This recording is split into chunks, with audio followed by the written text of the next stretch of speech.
وَلْتَكُنْ مِنْكُمْ أُمَّةٌ يَدْعُونَ إِلَى الْخَيْرِ وَيَأْمُرُونَ بِالْمَعْرُوفِ وَيَنْهَوْنَ عَنِ الْمُنْكَرِ وَأُولَئِكَ هُمُ الْمُفْلِحُونَ. Sebagai penutup teman-teman sekalian, kita sekarang coba tadabburi ayat Surah Al-Imran. Surah nomor 3 ayat 133. Ini closing bahasan kita. Habis ini kita buka pertanyaan insyaAllah. Sibukkan diri dengan ayat-ayat ini ya. Tujuan kami membaca ayat ini, tentu saya berharap Allah SWT mudahkan saya pertama mengamalkan, bukan cuma mengucapkan, juga teman-teman sekalian. Al-Imran surah nomor 3 133 Allah mengatakan a'udzubillahi minasyaitonirrajim wasari'u ila maghfiratin min rabbikum wa jannatin arduhas samawati wal ardu iddat lil muttaqin. Bersegeralah kalian. Apa maknanya? Sibukkan dirimu. Mulai sekarang waktumu pakai untuk pengampunan dari Tuhanmu. Salah, ya Allah maafkan, ampuni saya, tobat. Dan sibuk dengan amal soleh, kejar surga supaya kau masuk surga yang luasnya seluas langit dan bumi, yang disediakan untuk orang-orang yang bertakwa. Takwa, patuh ya. Mulai sekarang itu kita sibukkan diri. Kalau antum sudah mulai belajar, sudah mulai faham, terapkan agama. Lalu apa setelah itu Ustaz? Istiqomah saja. Udah antum kerjakan sampai mati. Ajal akan datang, kita tidak tahu kapan dan siapa lebih dulu yang meninggal di antara kita. Tapi kalau kita sibukkan dengan itu aman. Ayat 134-nya, siapa orang-orang yang bertakwa itu? Bagaimana caranya supaya kita bisa istiqomah baik dalam agama Allah, tertutup pintu-pintu syaitan? Allah ajarkan caranya. Alladzina yunfikuna fis sarra'i wad-dharra'i wal qadhimina al-ghaidha wal 'afina 'anil nas. Wallahu yuhibbul muhsinin. Yaitu orang-orang yang suka menafkahkan hartanya, sedekah, supaya sedekah perintah Allah, lawannya bakhil. Ini perintah syaitan. Ingat tadi syaitan dalam surah Ibrahim ayat 22 memang membangun angan-angan kosong. Yang kedua, di sini dikatakan yang pertama yaitu orang-orang yang menafkahkan harta mereka baik di waktu lapang maupun sempit. Biar baik dia kaya ataupun dia miskin. Pas-pasan atau ada kelebihan, tetap dia sedekah. Sehingga tertutup pintu-pintu syaitan. Kemudian yang kedua, dan orang-orang yang menahan amarahnya. Tidak mudah emosi. Kecuali terjadi pelanggaran agama. Nabi SAW tidak marah kecuali terjadi pelanggaran agama. Selain daripada itu beliau mudahkan semua. Ini juga resep awet muda. Yang ketiga, dan suka memaafkan kesalahan orang.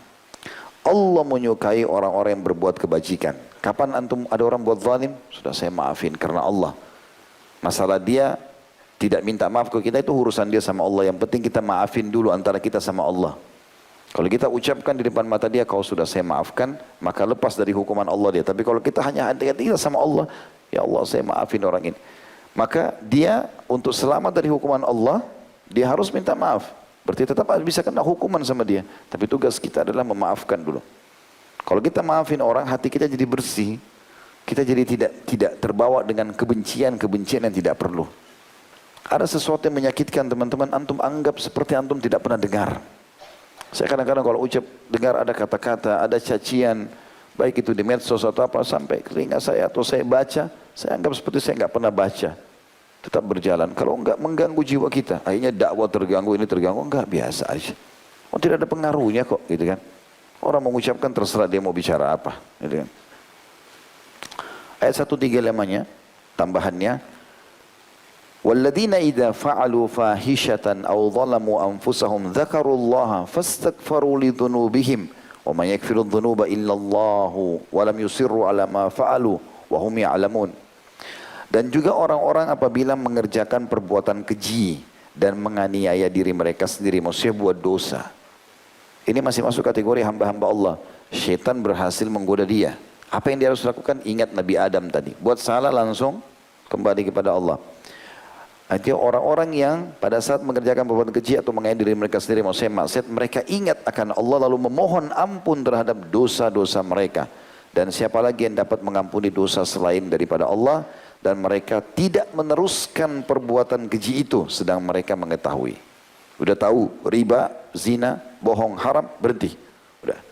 Saya lakukan dulu ya Allah, astagfirullah wa atubu ilaih, perbaiki ke depan. Ingat, semua permasalahan hidup yang terjadi itu karena rusaknya hubungan kita sama Sang Pencipta Allah.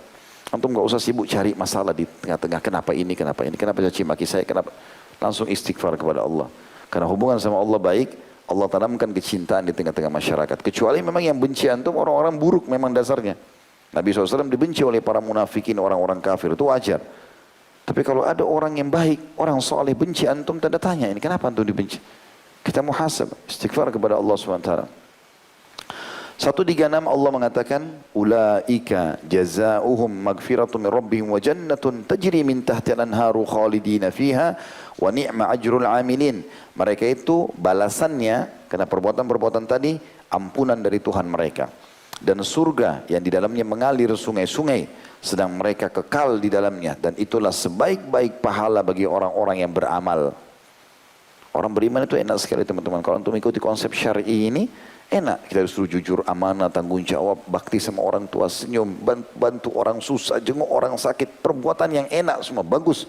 Pahalanya besar, mati masuk surga. Nah, dapat segala macam fasilitas. Di dunia sudah bahagia, di akhirat bahagia.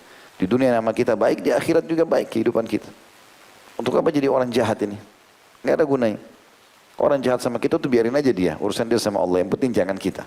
Kalau orang bermasalah sama kita, kita akan panen pahalanya. Jangan kita punya masalah sama orang. Karena hanya pahala-pahala yang sudah kita kumpulkan akan diambil. Ya. 137-nya. Qad khalat min qablikum sunanun fasiru fil ardi fanzuru kaifa kana akibatul mukadzimin. Sesungguhnya telah berlalu sebelum kamu sunnah-sunnah Allah. Banyak kejadian, tenggelamnya Fir'aun, hancurnya kaum Lut, hancurnya kaum Syuaib, banyak kejadian. Telah berlalu peraturan-peraturan Allah, hukuman-hukuman Allah. Karena itu berjalanlah kamu di muka bumi dan perhatikan bagaimana akibat orang-orang yang mendustakan Rasul-Rasul itu. Cuma jadi kenangan, oh ini piramidanya Fir'aun, oh ini muminya, oh ini dulu keretanya, oh ini cuma kenangan. Hilang semua. Allah menyebutkan, ini kenapa kita tadabbur ayat Al-Quran teman-teman. Tidak ada peringatan lebih baik dan lebih hebat daripada Al-Quran. Allah bilang 138, hadza bayanun linnasi wa hudan wa mau'idatun lil muttaqin.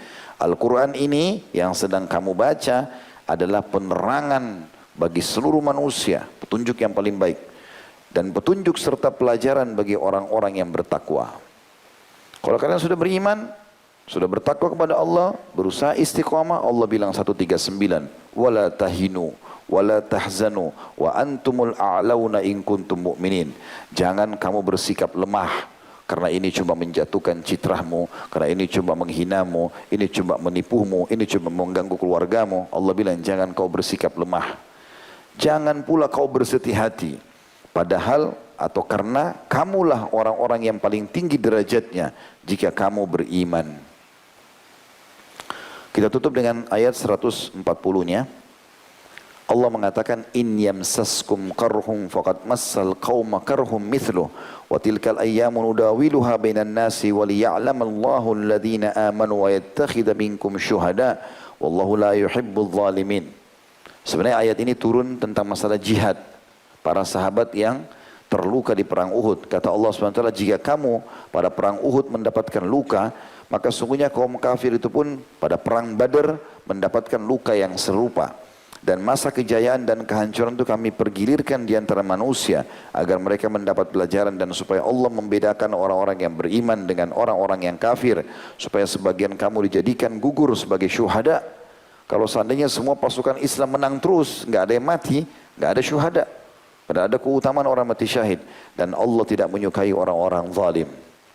Jadi kita tarik pelajaran di pelajaran malam kita ini teman-teman dari ayat ini 140 surah Al-Imran adalah kalau ada orang yang menyakiti antum, menggibah, memfitnah, mengambil hak antum, lalu antum lihat kok orang itu baik-baik saja ya? Tidak. Dia sangat menderita. Sangat menderita. Cuma antum tidak tahu saja. Allah punya cara. Allah akan hukum dia, buat dia gelisah, buat dia sakit, segala macam cobaan datang peringatan sampai dia taubat. Selama tidak tobat akan tersiksa terus. Jadi tidak ada namanya orang tidak dihukum, itu mustahil. Ya. Allahu a'lam.